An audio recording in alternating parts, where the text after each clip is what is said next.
Hey, have you decided what to give her for Moon Prayer Night? I sure have. She's gonna get the surprise of her life when she's least expecting it.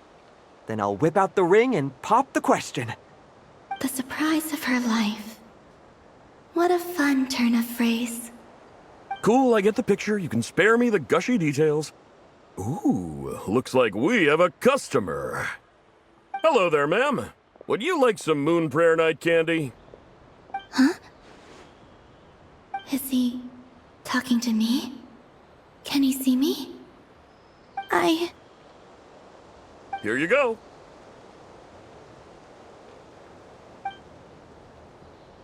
Oh.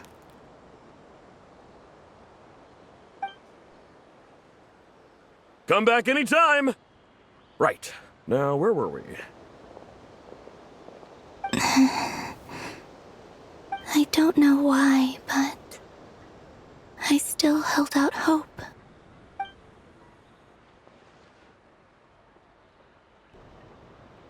The most important thing right now is to find that mage. This name thing seems super important too, but where do we even start looking? I'd better go pay the Fatui a visit.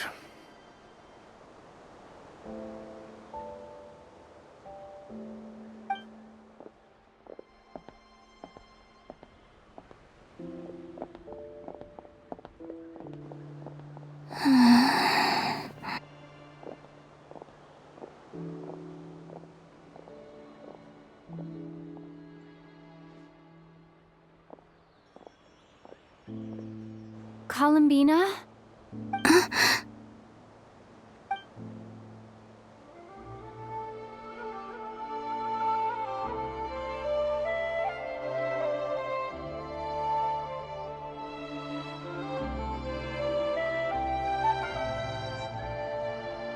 Traveler?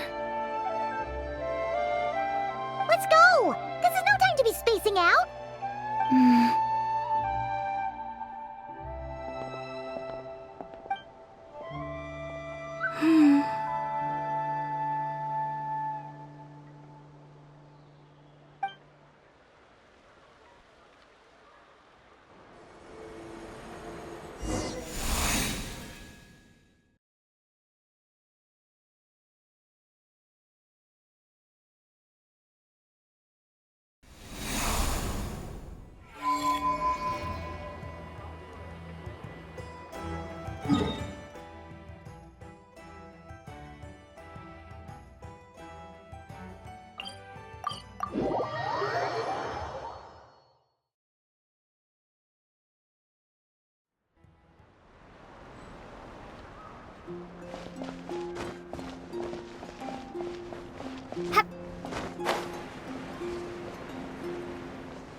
Where are they going? They mentioned a mage and a name? So, Mr. Varka, are you acquainted with this Nicole? Or should I call her Mage N? Not really. We've never met, though she has come up in conversation.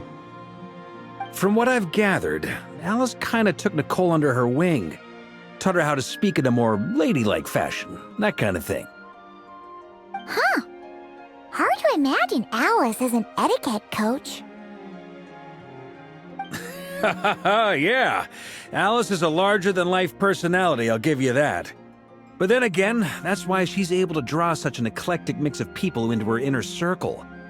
If I remember correctly, being an interesting person is actually one of her main entry requirements. So, if you ever wanted to join the Hexenzirkel, I'm sure you'd both be eligible to apply. Hey! Don't go around making promises on Alice's behalf! I wouldn't dare. I'm just trying to paint a picture of the Hexenzirkel for you. Okay, sure. Anyway, since none of us have ever met Nicole. How are we supposed to find her? We can't just go up to every woman in sight and ask, "Hey, are you Nicole?" Maybe something she's wearing will give it away? Like, a wind bloom pinned to her chest or something. Wait a minute. Alice never said Nicole was from Mondstadt. Oh, true.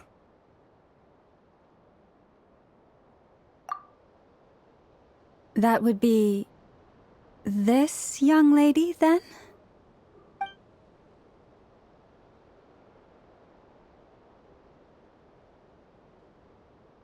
Hey there. Sorry to disturb you, but are you Miss Nicole?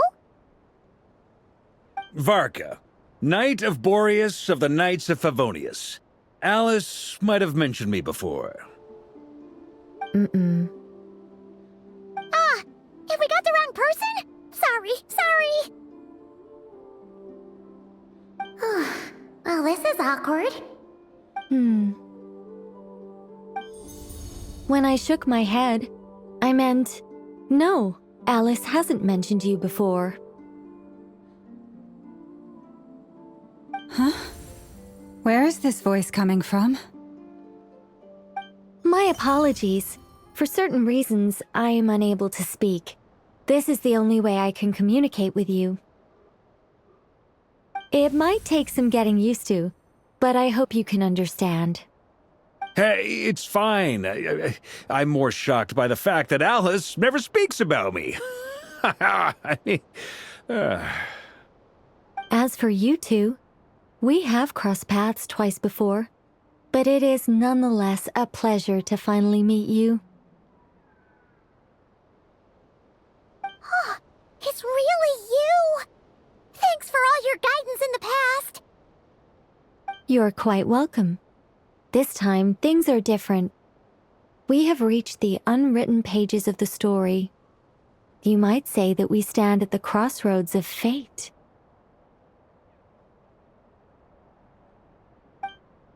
Now then, allow me to formally introduce myself. My name is... No, stop!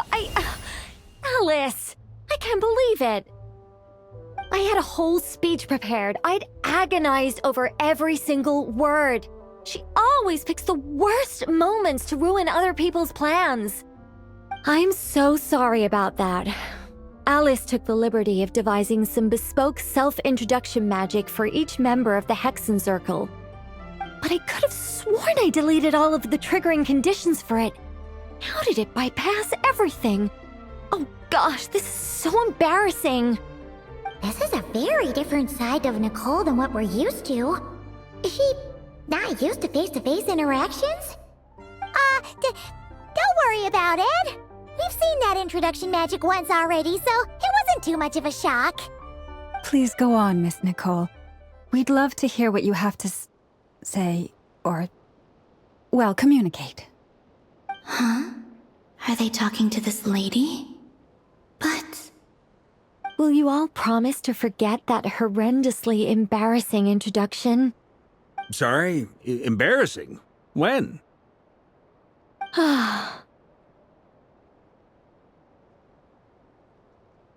Yes, my name is Nicole, and I am one of a very few angels who have retained both their preferred form and their power. The Traveler and Paimon should be no strangers to this concept. There is another of our kind in Natlan. They call her the Lord of the Night. Right! Paimon remembers her. Yes. Well, I have retained more of my power than she. It's because I don't have a long-term duty to fulfill. To be more specific, no. We'll be here all day if I get into the specifics. Moving on. If I'm not mistaken, you are here because you wish to learn how one might reach the moon beyond the sky. That's right. Is that something you can give us any guidance on? Yes, I do know a way. It began with the Hyperboreans, who lived after the War of Funerary Flame. Blank looks. Maybe I should start with the background of the war. Or maybe not. It shouldn't be an issue. I'll fill in the gaps for you when we have more time. Anyway, after that war ended, the 3 moons retreated to beyond the false sky. The Hyperboreans were humans I once aided. They accepted the civilization and creations bestowed upon them by the angels. But despite accepting many blessings of the angels, many among them still held on to their faith in the moons. They were reluctant to accept the new order. Even after the War of Funerary Flame, they sought to contact the moon goddesses beyond the sky and receive their guidance. But all 3 had passed away by that point.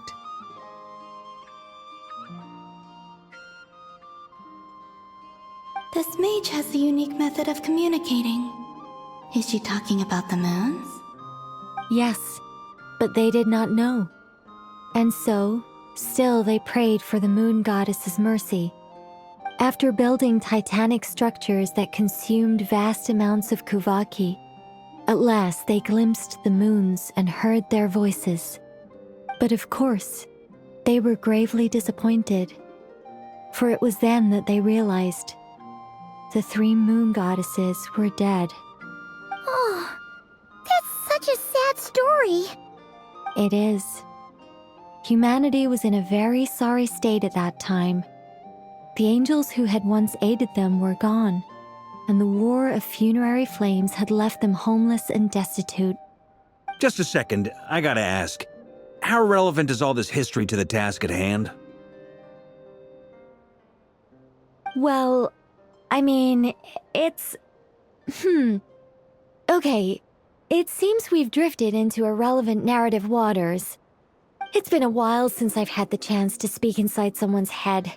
As soon as I got started, I lost control and the words just flowed out like a waterfall. What I'm trying to say is...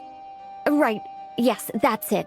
The relevant part is the ritual created by the Hyperboreans. The fact that they bypassed the false sky and saw the true moons implies that they successfully built a connection between Teyvat and the outside world. Which means, with enough Kuvaki and a sufficiently stable connection, it should be feasible to send one person over the border. Okay, so they built some kind of portal? Oh, yes. A portal. Yes. Is something wrong? You sound disappointed. I just didn't expect you to summarize it so well. It turns out I could have said all that in one word, if only I'd managed to think of it. No, please, it's fine. This is invaluable knowledge. I'll be sure to record and preserve everything in writing. Oh, really? Well, in that case, I suppose I could backtrack and add some more detail. I did gloss over a few things so far. Whoa, time out. Let's summarize what we've got first. The Hyperboreans were the last ones to use this method, right? So we somehow need to find whatever structure they built and make sure there's enough Kuvaki to power it up. Luckily, we have the moon marrow of both the eternal and iridescent moons, so we're all good for Kuvaki.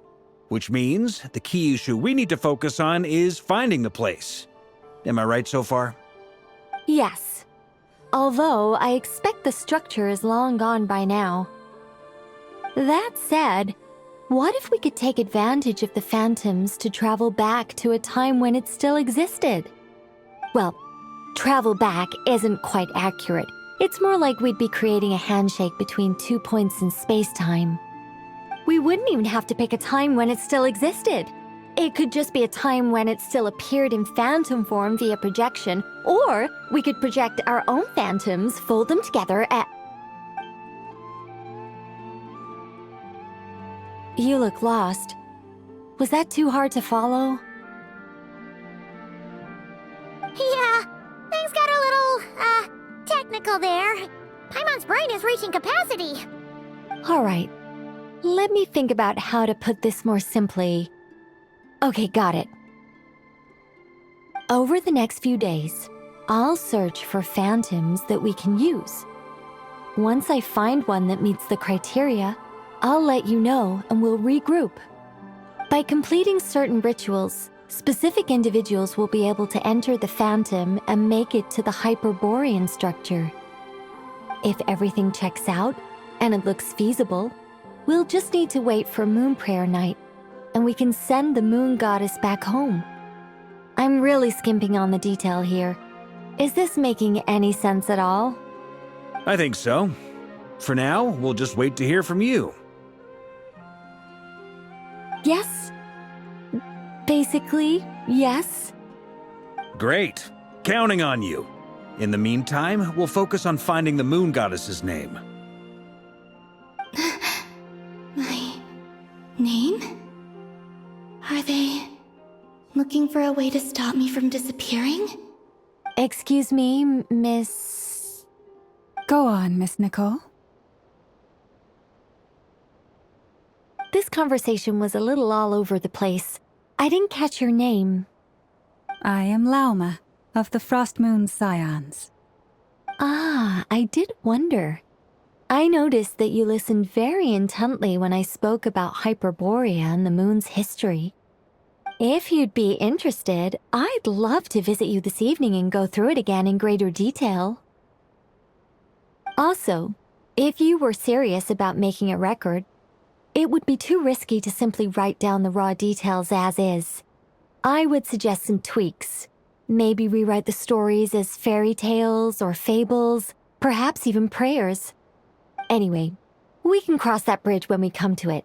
So, see you later then? Oh, and no need to prepare anything. Just a cup of tea will do. See ya! She seems friendly. It's just... It's so nice to find someone who's actually willing to listen. I've been dying for a chance to finally go through all this systematically from start to finish. Any longer and I'd probably start forgetting it.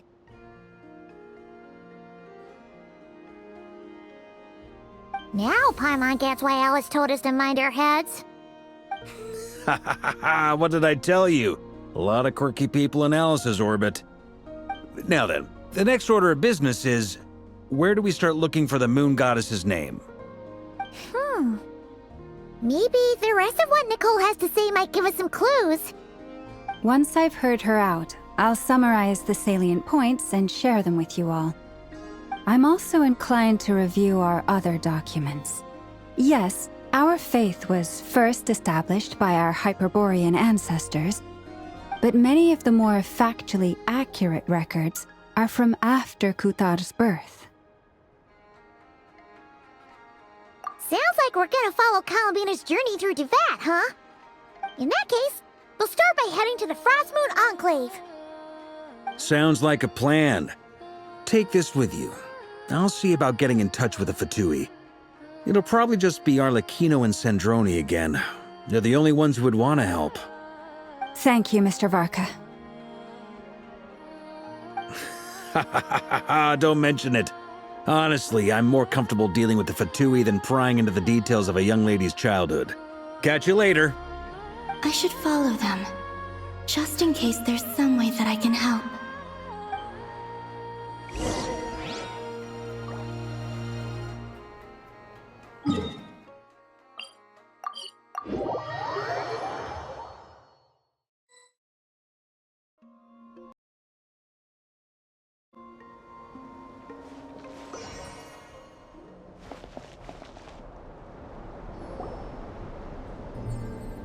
A while ago, I took the time to organize all documents in our possession that pertain to Kutar. What you see here is the material I consider reliable. You're saying there's unreliable material too? Yes. Most of the information we have was transmitted through an oral tradition. Inevitably, some of her stories were mythologized and deified over the years through countless retellings. That's why I organized them into reliable and unreliable. There's no sense seeking answers in history unless we can ensure the veracity of the historical record.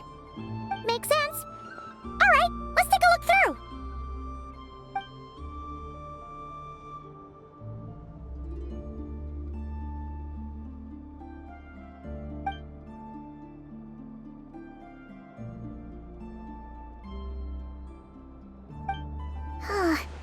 Almost all these records refer to Kutar instead of Columbina. Although neither of those is her real name. Paimon's not sure what point she's trying to make. What we can gather from these records is that the Frostmoon Scions worshipped her as a god, placing impossible expectations upon her. I cannot fault them for their earnest faith, but for all their devotion, worshipping her day in, day out changed nothing. I imagine that none of it resonated with Columbina. It wouldn't surprise me if, even back then, she had already begun to reject the name Kutar and everything it represented. Lama speaks the truth. When I heard them call upon Kutar with hope and expectation in their voices, they may as well have been calling upon somebody else.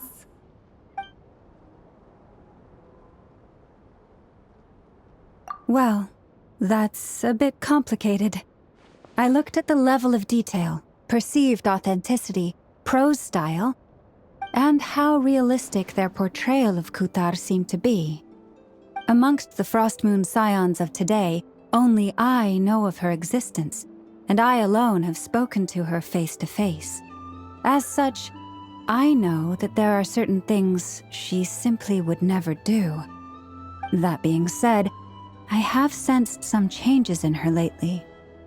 Changes? Me? Seems like this is getting us nowhere. For what it's worth, why don't we check the unreliable sources too? Sure. Give me a moment.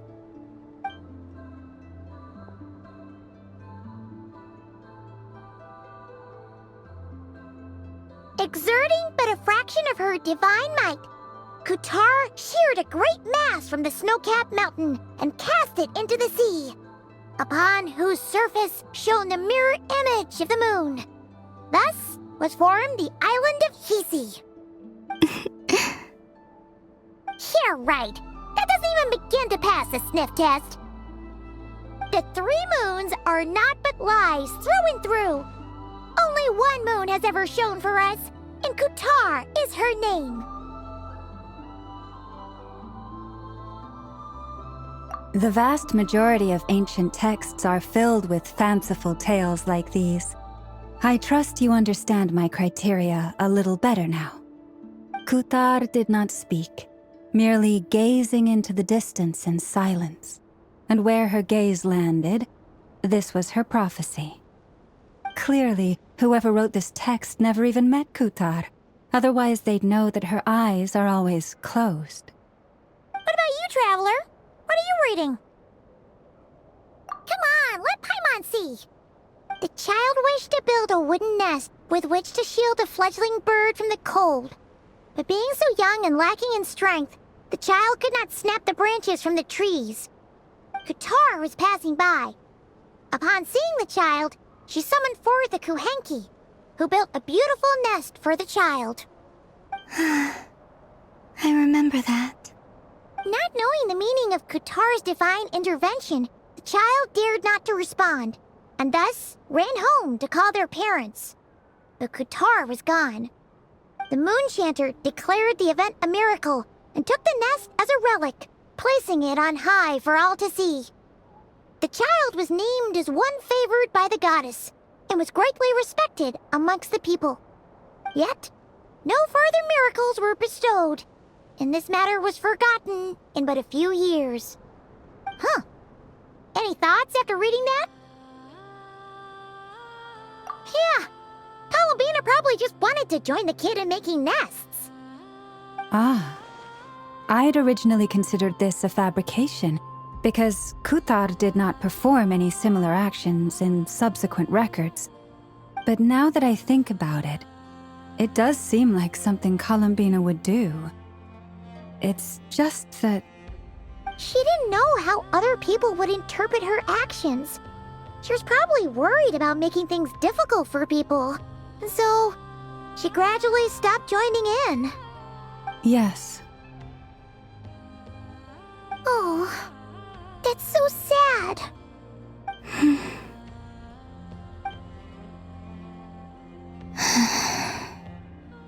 And now, I can make no such gestures of warmth, even if I want to.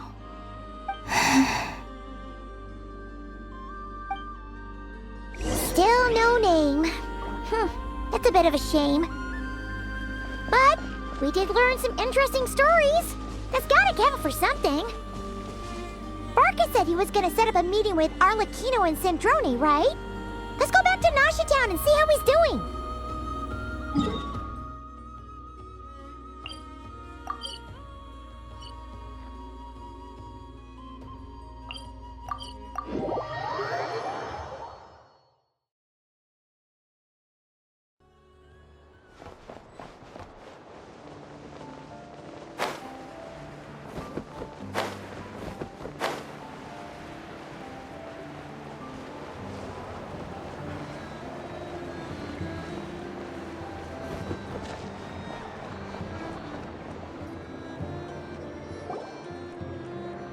Let's see. There's Varka. Oh, and it's Durin and Albedo too. Yeah, this is pretty much the same place we bumped into each other last time. I convinced them to stick around a little longer. We were all waiting on people, so I figured having a little company would help pass the time. Ah, so you've been waiting for us? Does this mean that you've already arranged things with the Fatui? Sure does. Now you're back, we can go meet up with them together. How'd your investigation at the Frost Moon Enclave go? Well, we didn't find out Columbina's true name. But apart from that, it went pretty well. Aha, just as well that I didn't tag along then. I'm sure our moon goddess wouldn't want every man and his dog knowing all about her private life. Still, desperate times, desperate measures, I guess. Someone had to do it. So, Varka was waiting on us, but what about you two? Are you waiting for Alice? Oh, no, we already met with her. We discussed that experiment I mentioned to you last time. Oh, and she also handed me this communication device. That's right. I understand she informed you about the relationship between the phantom phenomena and Tevat's borders, yes? She wants me to help her with some more experiments on that front. She said that she'll contact me through this device with more information. Ah, I see. Following instructions and making observations. Pretty common research method. Takes me right back to Albedo's lab. Wait, then who exactly are you meeting? Someone you know. Albedo's met him too. But I don't think Miss Lauma or the Grand Master have been introduced. Introductions are overrated, especially in cases like this. It's you! So, it's not like the academia has prohibitions against going abroad. Also, I applied for leave. I've been writing to Hat Guy since obtaining a human form. I've already brought him up to speed on everything that's been going on in Nod-Krai. Hat guy? Turns out, I actually have heard that name before. Oh? Then why did you react the same way I did? I only knew the name, not the fella. But since we're all here, let's do some introductions for what it's worth. I'm Varka, Grand Master of the Knights of Favonius. Lauma, Moon Chanter of the Frost Moon Scions. And I'm a Drioche from the Vahumana Darshan of the Sumero Academia. Hat Guy. Good to see you again, Mr. Guy. I believe we last saw each other on the boat ride here.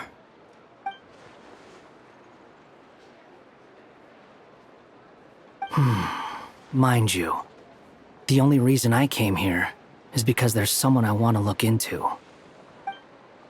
Who's that? The doctor. also known as Dottore, second of the Fatui Harbingers.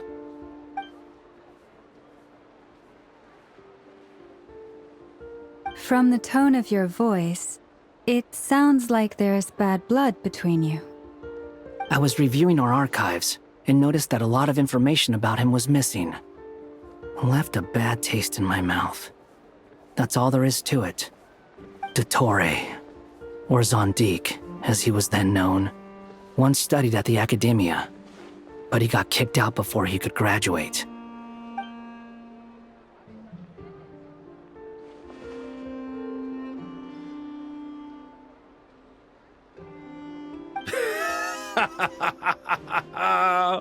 So the Harbinger's #2 man is a college dropout? How embarrassing for them. Last we heard, he was planning something. We actually heard that a few times before, even coming to Nod-Krai, but we haven't seen a trace of him since we got here. He only appears when something interests him. For all we know, he might have left already. But the fact he did something here at all is worth noting. It'll fill a couple extra lines in his file. Why does it sound less like a file you're writing and more like a criminal record? Anyway, we were just about to meet 2 of the other Harbingers. Want to come along? You might learn a thing or two about him there. Sure. Even though they're Harbingers, well, they're old acquaintances of ours, so, you know, when you talk to them, try to be... I got it. The Frostmoon Scion's relations with the Fatui remain tense. Forgive me if I do not attend. In that case, we'll continue assisting Miss Alice with her experiments. Good stuff. Everyone's having a fruitful time. All right, we better get going. I'll lead the way.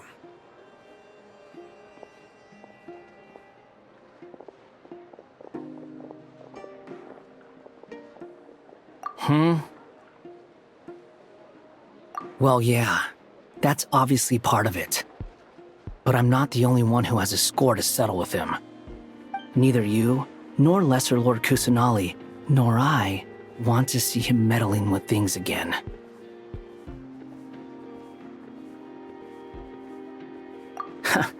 What's the hurry? Don't worry. Pigeons always know which way home is.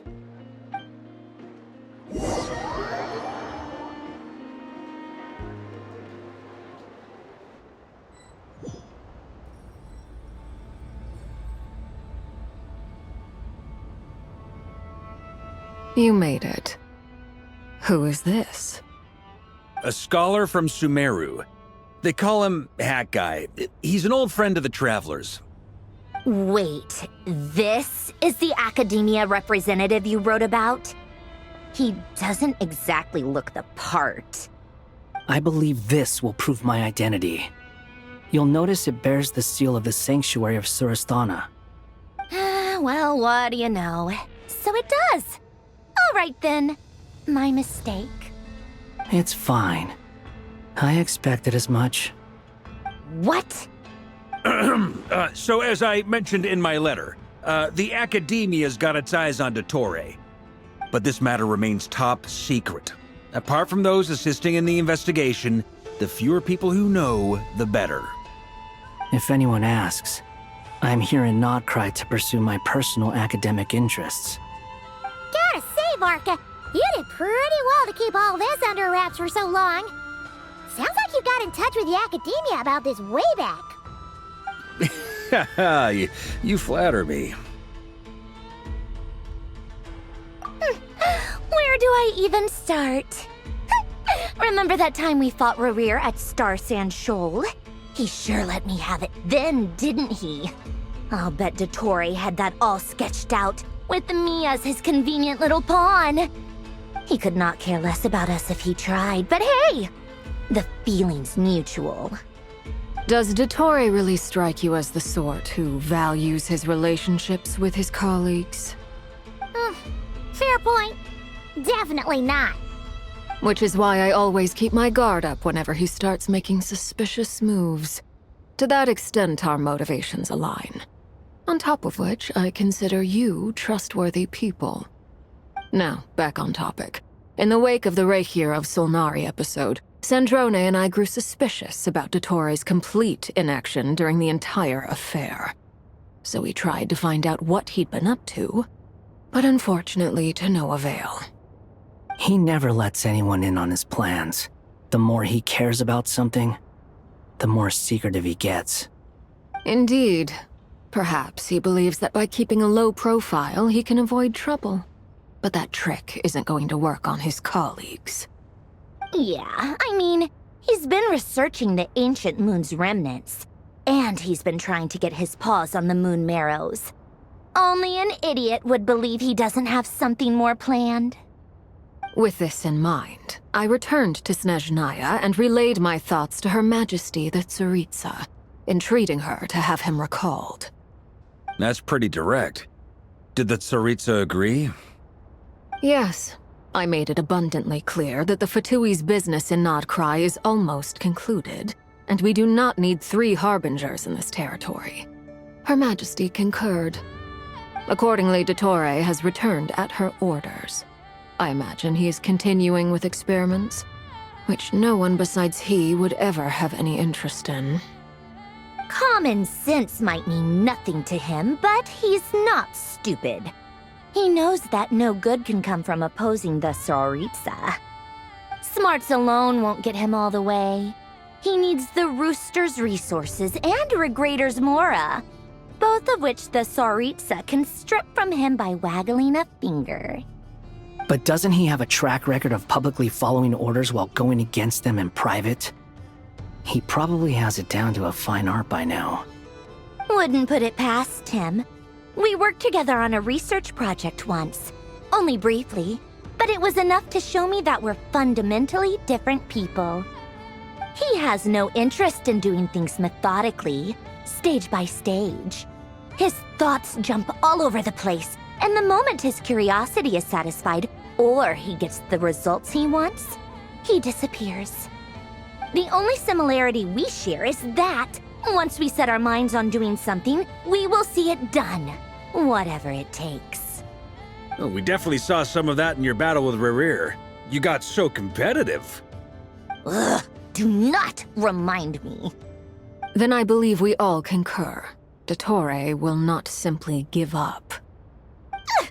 Fantastic. Now this is turning into a whole day of unpleasant memories. Ugh. Are you talking about the moon marrow stuff? He also strikes me as the kind of person to disregard experimental regulations, ruin all the equipment, and go way over budget. Then leave the first person he can find to deal with the fallout. Exactly. This one time, he was running some high-temperature experiment and the substance exploded.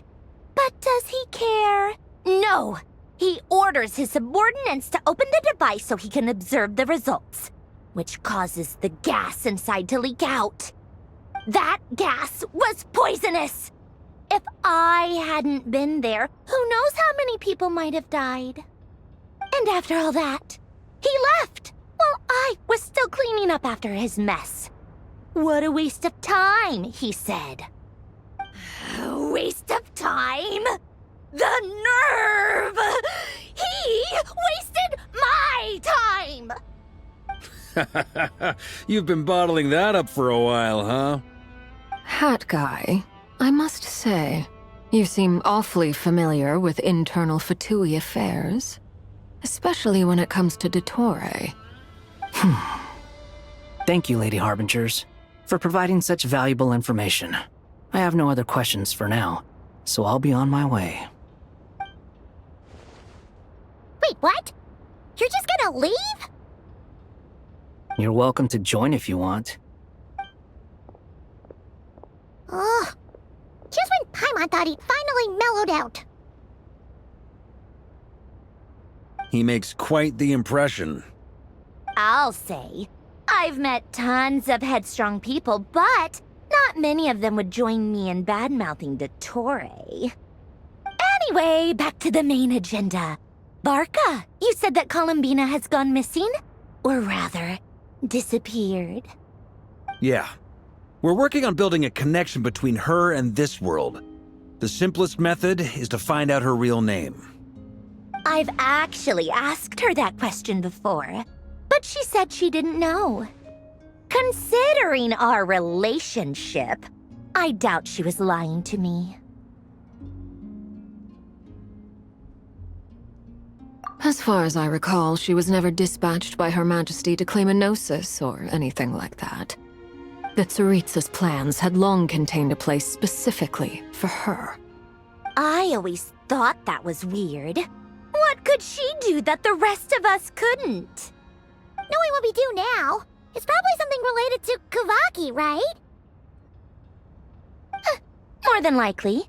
When she first arrived, Columbina would often go to Her Majesty and ask when she could start the task assigned to her.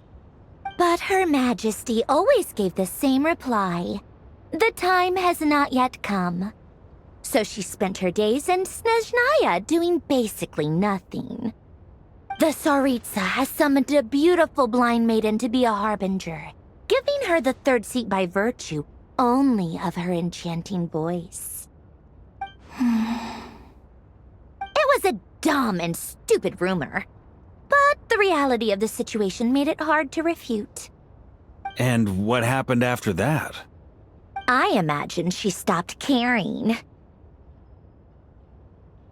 She no longer seemed to care why she had been recruited, and Her Majesty never gave her any missions, so she just continued to sing in the flower garden.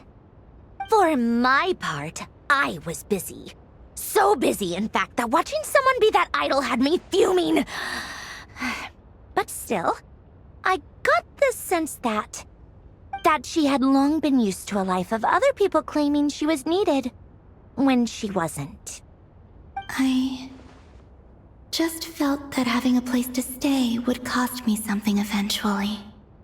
And so I waited quietly for the day that I would have to pay the price. And on the other end of that spectrum, you had me. Someone once told me that I had the lousiest work and the toughest luck. That's a good way of putting it. I forget who said it, but those words have always stuck with me.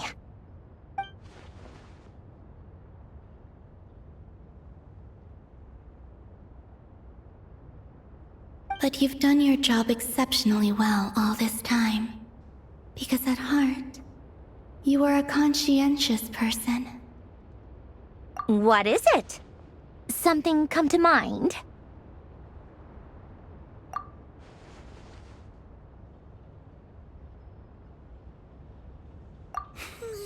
That makes sense.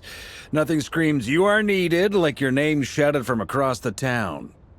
Well, good luck with it. But if you ask me, Columbina is still the most shoutable name. I'm just so used to it now, after all the arguments we've had. I can't be bothered trying to remember another name for her. Nor I. Sandrone. Harlequino.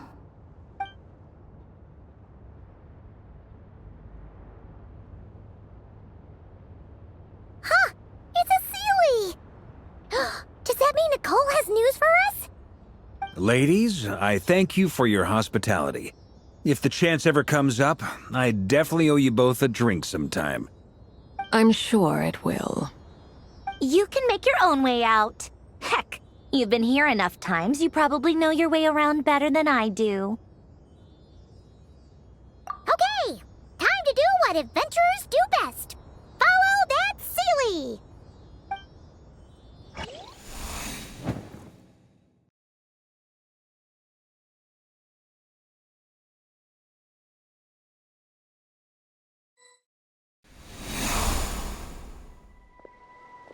Here you are.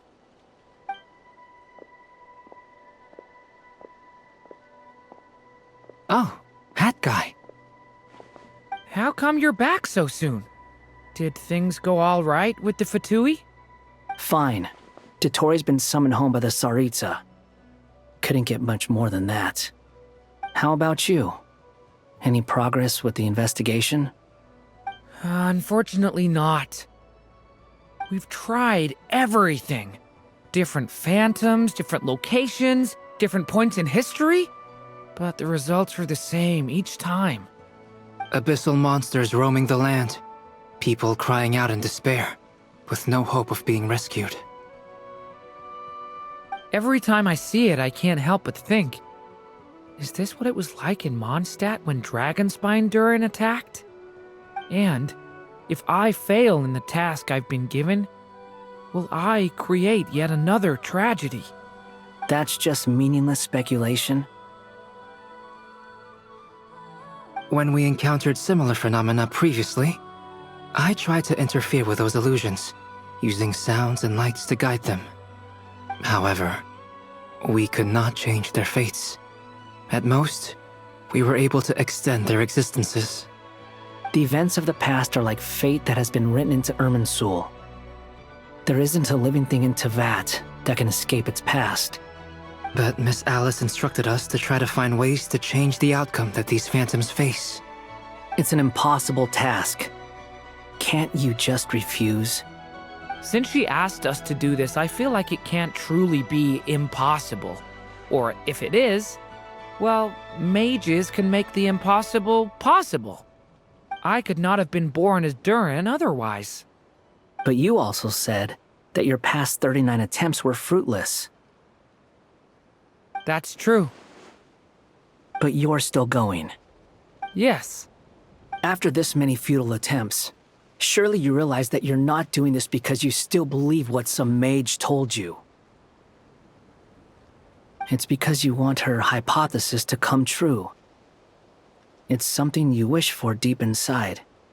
So, think for yourself about what you want to do. As long as you don't believe it's futile, it isn't. Yeah. Previous experience indicates that we cannot touch the phantoms, which limits the effectiveness of our interventions. If we want to clear this hurdle, we need to break this rule somehow.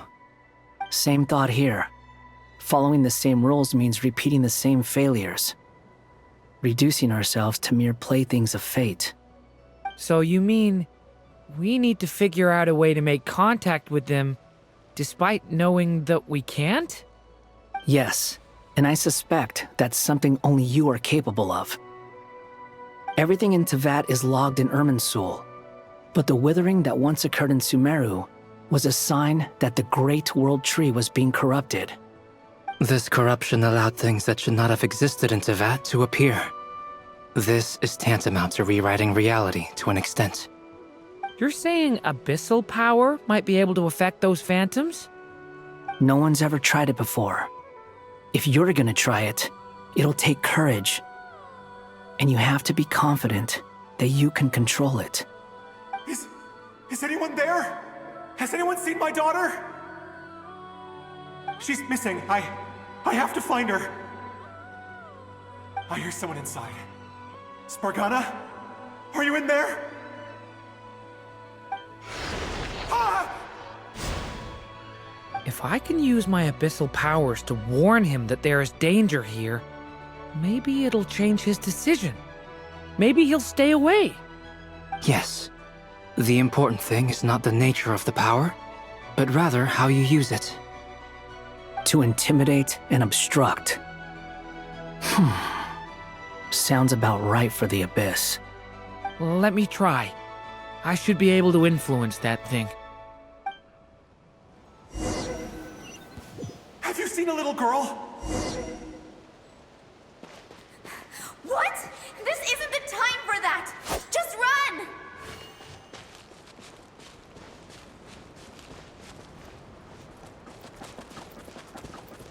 I hear someone inside. Spargana? Are you in there?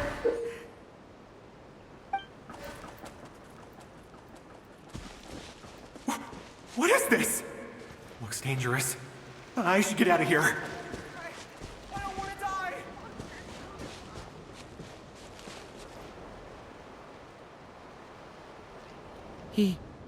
He really left. Ha! We did it! Don't celebrate too soon. Follow him. See what he does next.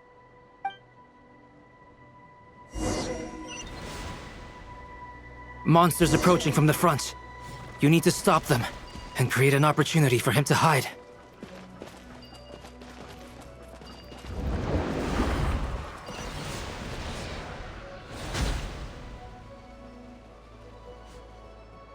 Help me!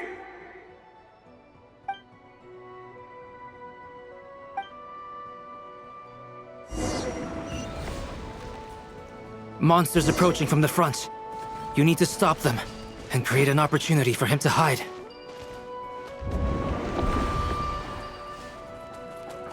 No! There's monsters ahead!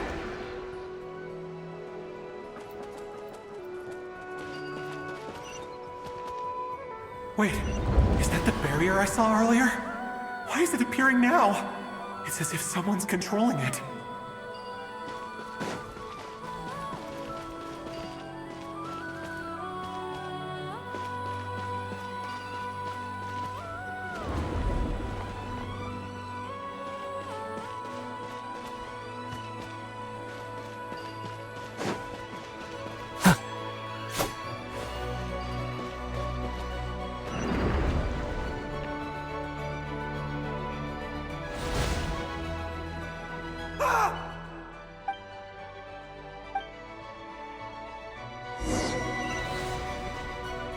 Monsters approaching from the front. You need to stop them and create an opportunity for him to hide.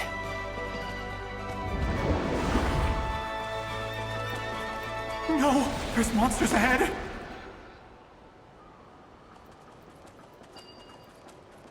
Wait, is that the barrier I saw earlier? Why is it appearing now? It's as if someone's controlling it.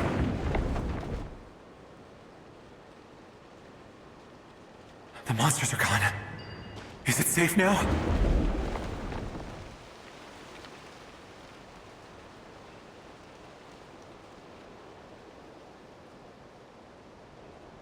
The barrier's gone too. How odd. Anyway, I guess I'll keep going. Quickly, let's keep up.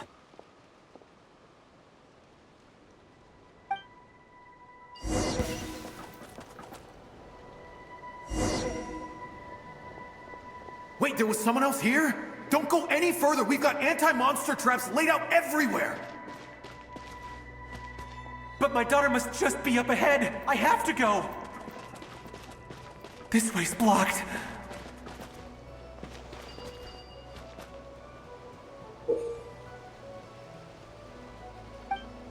This barrier.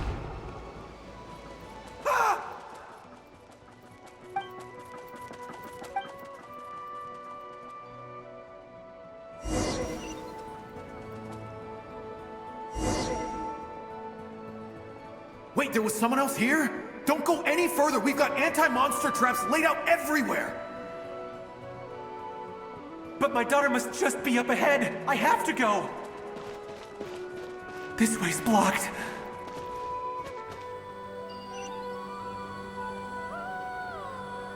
We might be able to use the explosives over there, but we need to take care not to hurt him. I'll use the barrier to keep him at a safe distance. This barrier seems to be helping me somehow. Hey, hey, wake up! Oh, no good. Gotta keep moving ahead.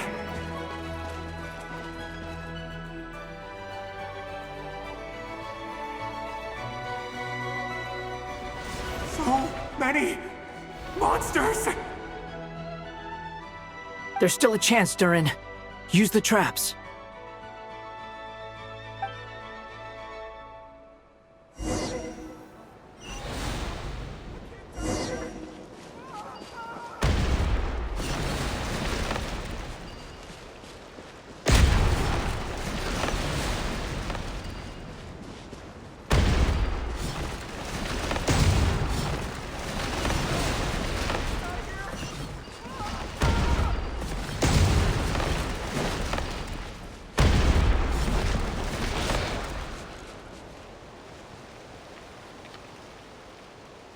This is a new development. I've never seen this happen before. We might just be able to save this person.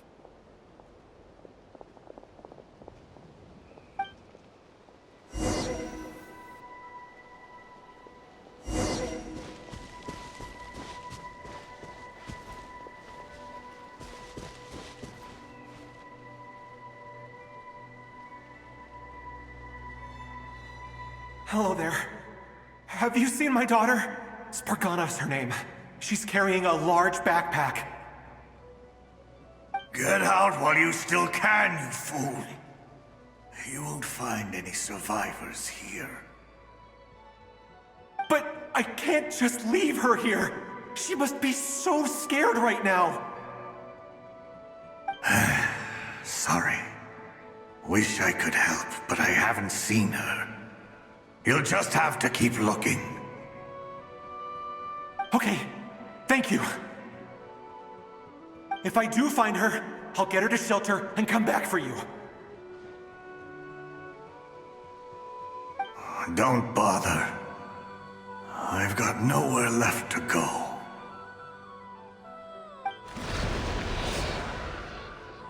What's that noise? Monster!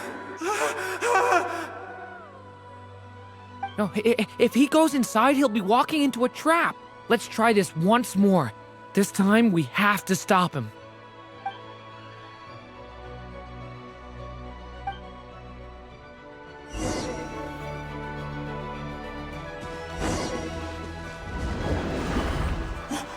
Why? How will I know where Spargana's gone like this? You know what? I'll trust this strange barrier. It's gotten me this far after all.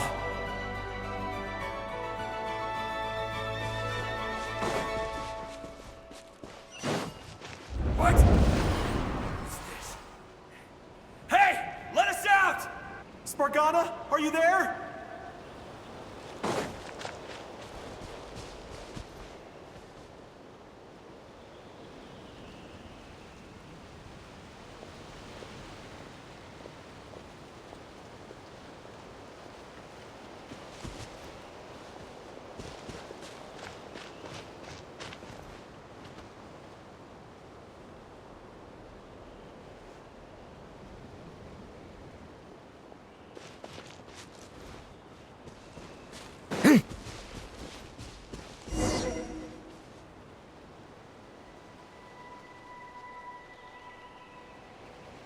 Huh? That looks like one of my daughter's books! Thank you. Thank you! Yes, it's one of hers for sure. That's her name on it right there. She left her backpack here.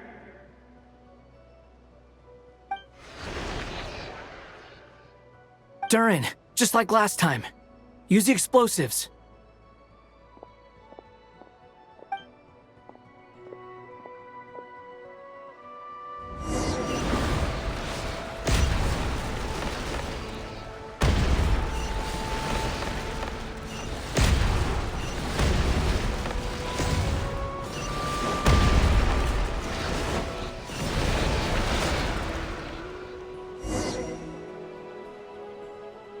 It won't work. There's not enough left. If he makes it in, he'll die. But then, this clue could be the key to him finding his daughter. It might not be the only one. Better he misses that clue than loses his life. I guess so.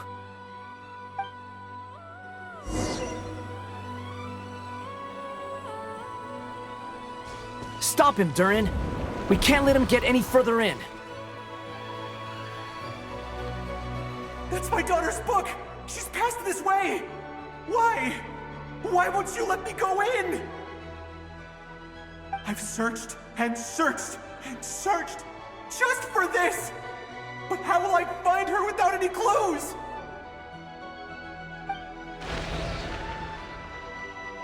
I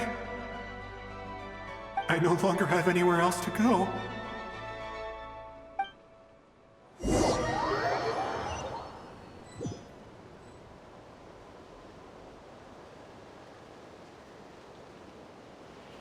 I'm sorry.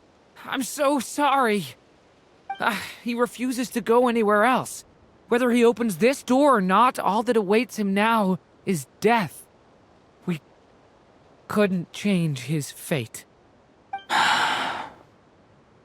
Albedo? Hat guy? Let's try one more time. I don't know how we're gonna do this, but I don't want to give up either.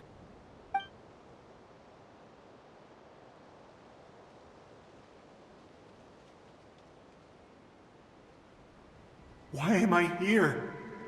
What's going on? All these scenes running through my head. Where are they from? Huh? What's going on? His reactions have changed. How many times have I... What's happening to me? Huh? Wait. Who are you?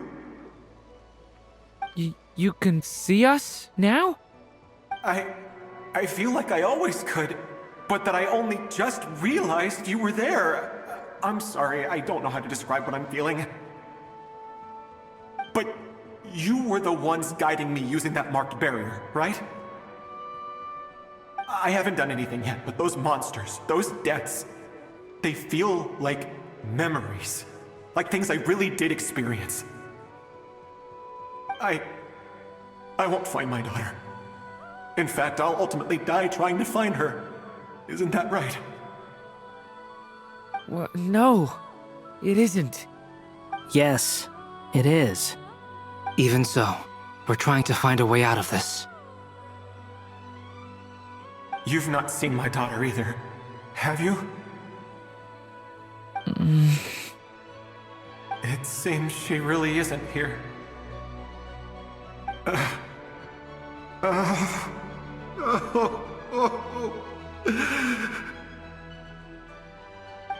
I'm sorry we couldn't help you.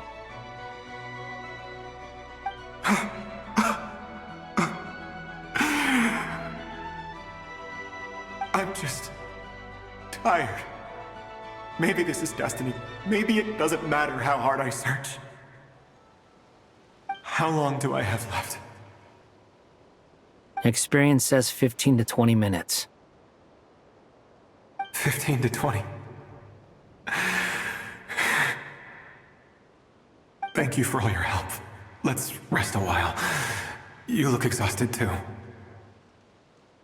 Now's not the time for you to start pitying us. It's not pity. I'm just realizing that I've only got 10 or so minutes left. You know?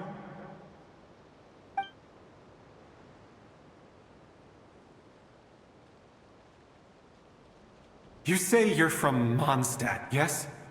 A place with windmills, where people enjoy limitless freedom? And you're from Sumeru, where they've built an academy into a giant tree? Yes. It seems you've never heard of either place. Those names are unknown to me, I'm afraid, yes. Have you heard of Hyperborea? I have, but I heard that it was destroyed in the distant past. I see. That was where my ancestors once lived. What about Delphi Pytho? Was it later rebuilt? I've never heard that name. Then what about Salvindagnir? I have seen that name on stone tablets on Dragonspine. But I'm afraid the only things left of that place are its ruins. I see. Sure enough, there was no way to turn this around, huh? I'm sorry. I was the one who asked to chat, but it seems like we're too many ages apart. There's barely any common ground to start from. It's all right. We did hear something new, at least. From how you speak of your lives, things must be going all right for you, I guess. They are. Mondstadt is a place of freedom and happiness. There's a lot of good people in the church and the Knights of Favonius, and even outsiders find that it's an easy place to feel at home. We have festivals a few times a year. Everyone gets together to drink, sing, and be merry. Sumeru is a lot more uptight. Not really the kind of place where you can relax. It's a nation fraught with problems wherever you look. But if all you want in life is to seek knowledge, I guess it's pretty much paradise. That's wonderful. In other words, after this all-devouring black tide passed, humanity did not merely avoid extinction, but rose to build prosperous civilizations anew. I mean, I can see you all right now. That must mean the future isn't a total mess, right? That's true. Well, time's almost up. Let's part ways, I think. Might be best if you don't waste too much time on me. The chances are slim, I know, but I'd like to spend these last few minutes looking for Spargana. If things work out, I'd love to tell her about what I've heard. May we meet again. Well, or not, most probably. In that case, may your wishes come true.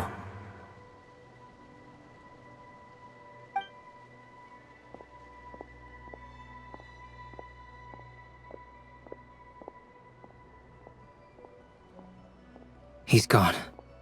In a few minutes, he will meet the end that was his to begin with. The ending of this tale did not change, but I believe that we've just made the most progress we have yet. May your wishes come true. If only it were so simple. Hat guy, could I ask you a question? You've never talked about your past. It seems complicated, and it weighs heavily on you, too. Would you be willing to tell me about it? I mean, sometimes it's better to get things out in the open.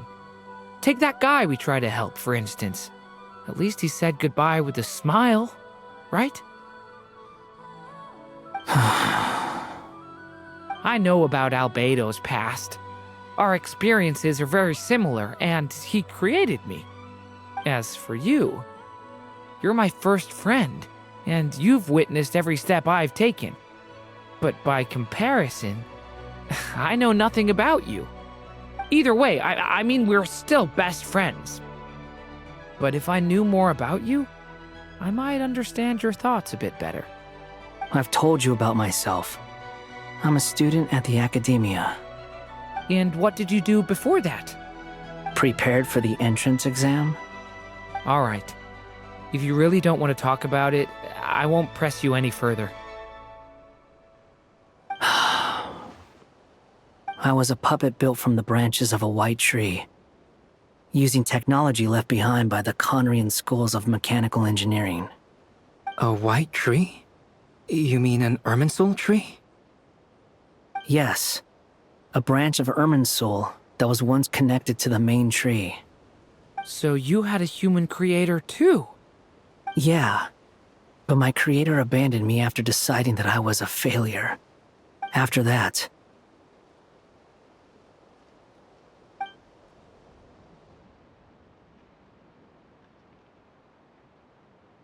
Durin, resisting the influence of the Abyss, suppressing the urge to destroy, trying to do the right thing. None of these things are easy, but no matter how hard they are, trying to rewrite past wrongs is far harder. You asked me if you would create a new tragedy if you failed. I told you there was no point speculating about that. But the real answer is, yes, you absolutely will. Hat guy. But at least you've got people here to help steer you away from the wrong path. So, just keep aiming towards the light. I will. I promise. All right, break time's over. Hello? Durin speaking. Hello, friends, it's me! What have you been up to, I'm detecting some unmistakable fluctuations here at the border. The amplitude isn't particularly high, but they're completely different signals from the ones before, and the scale is comparable to those I've detected previously. Alice, we were unable to save that person. However, He appears to have retained a portion of the memories gained through that cycle, and was able to hold a conversation with us. I see.